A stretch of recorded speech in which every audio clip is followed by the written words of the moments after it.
Josh Bradley, Minden Landmark. Today we're going to deal with basically lubrication on class 7s, or class 8s and 9s combines. So we'll get started. I guess we recommend either one, 6341 or the 25744 synthetic. Either one to lube a combine. We recommend the white, especially on your reversers and things. Anything that deals with the shiv, we recommend it won't come up as bad. But either one will do. So starting first on some lube points here. Don't have much to point out, but there is. You got your feed accelerator in here. That's a 400 hour grease circ. I recommend anything 400 hour. Put at least 2 or 3 pumps in it on a daily basis. I mean, wouldn't want to run them dry. There's your real pump grease circ there. Recommend greasing that at least daily too with some pumps. You're filling a cavity in that, so you do have to get that grease shoved into those bearings as well. And then we'll go way around into the final drive. That's another 400 hour grease circ. Again, recommend some good 2 or 3 pumps a day. Keep some grease in it. There is a grease circ right up here. It'll be a little tough to see, but it is above the gear case. That grease circ there will fill your gear case with grease. Give it 2 or 3 pumps, maybe 4 or 5, somewhere in there on a daily basis, or at least every other day. That will grease your 90-degree gear case in your elbow area. It's a 400 hour again. Putting 2 or 3 pumps of grease in there, that'll ensure at least that your line doesn't freeze up, get dirt in it, or collect dirt in it somehow. Got your cleaning fan. That one again is a 400 hour grease circ, but I do, like I say, recommend getting a couple pumps in there on a daily basis. Okay, so you've got a grease circ on your shiv here. This one here, you might want to back off to at least every other day of greasing. It's another 400 hour. It's a yearly, but it wouldn't hurt to slap some in it every 2-3 days, just to kind of keep those shivs rotating. You got 2 grease circs here for your spindle area. Again, those I think are 50 hour grease circs. There's 2 of them, one up top, one on the bottom. Again, just grease them daily. You're just greasing some bearings here just for your pivot. Another one for your wheel bearing there. Again, that one 2 or 3 pumps every other day maybe. You got one on your tie rod, underneath the tie rod. Again, that's probably, I think that's a 400, so grease that. Give it, you don't have to worry about that one as much. This one here, sometimes you will have to roll the chopper belt to get it exposed. This is a 400 hour grease circ. There is a bearing inside that pulley that you'll be greasing, so that is what we're lubricating on that. Again, that one will be spinning all the time because it runs the outer set of pulleys. Again, a couple pumps every day would be all right for that one. This one here, your discharge beater grease circ. That'll grease your left-hand discharge beater bearing. It's every 400 hours again.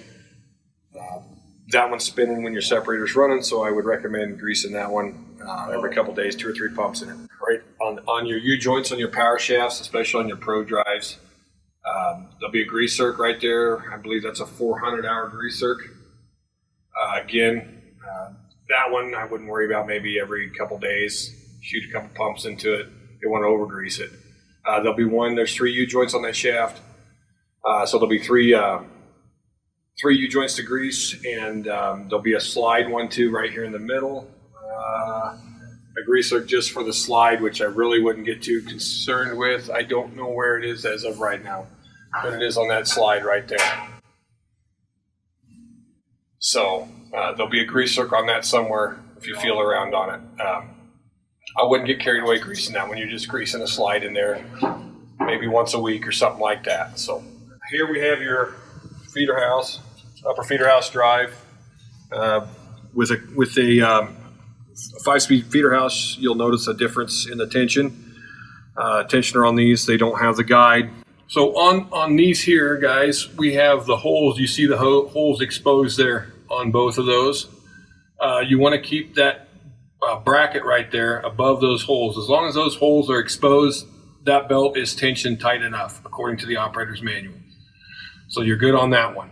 Your chain tension here for your unloading chain, we want to keep it, you can see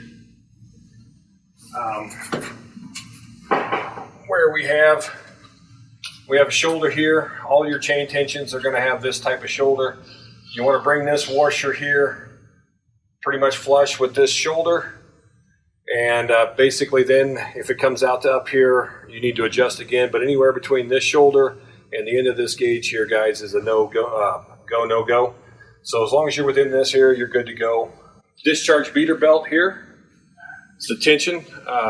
Same way, guys. Washer to the shoulder. You can see sometimes it doesn't hurt to push them up there as you tighten them. Make sure you know you're down here. You can see this one's still a go, but we are starting to loosen up on this.